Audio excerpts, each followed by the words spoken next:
Isang mapagpalang araw po sa inyong lahat. Celebrity Chika Time po muna tayo at may inihanda po akong chika para sa inyo. Dapat magchika na po tayo. Asia's multimedia star na si Alden Richards tinanggap ang kanyang karangalan bilang Asia's Exemplary Actor of the Year. Yes, mga maka-celebrity chika time, dumalo nga po si Alden sa event po nito para tanggapin ang kanyang award. At yan, ichichika ko po sa inyo mga maka-celebrity chika time at ipakikita rin po ang mga kaganapan sa nasabing awards night. Bago po tayo dumako riyan, nais ko po munang batiin mga timbahay, team abroad at mga seniors natin dyan. Shout out po sa inyong lahat at happy Saturday po. Dumalo nga po ang Asia's Multimedia Star para sa Asia's Influential Leadership Award.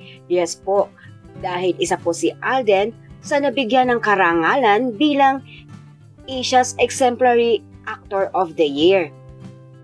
Yes po mga maka-celebrity chika time, panibagong award na naman nga po itong tinanggap ni Alden para ngayong taong 2024. Tunay naman nga pong kitang-kita kung gaano po kahusay at kagaling ang Asia's Multimedia Star. Narito po at panuorin po natin ang kaganapan ng nasabing awards night.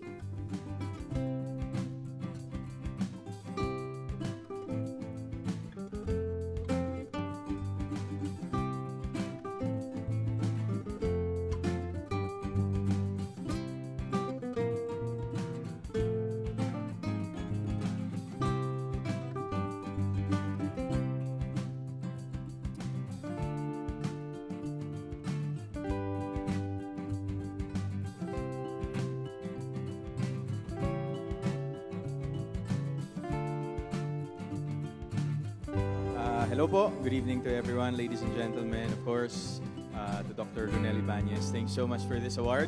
To the Awards Council, maraming salamat po. Actually, you know what po, being part of the entertainment industry of the Philippines is never an easy task. Actually, lahat naman po ng industry where we are involved, it's not an easy job. But I think our main objective and our main goal for everything that we do is change, and that's change for the better. It's revolution.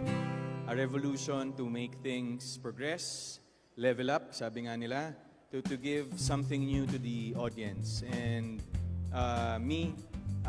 myself po being part of, as an actor of the industry, parang I'm now at the point of my career po that I want to give back to the industry. And I think isa po yun sa mga pinakamagandang aspects na pwede nating ma-nurture sa ating pang-araw-araw na buhay.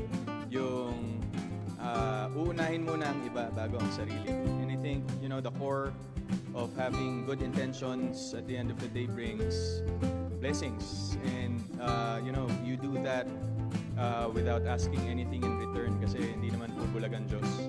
Nakikita naman po niya lahat ng kabutihan na nagagawa natin sa kapwa natin. And I think in all industries, not only in show business, but in all industries where we can spearhead change and revolution to make things and to make lives better every day, I think is one of the greatest blessings. So maraming salamat po for this award. Good night, everyone.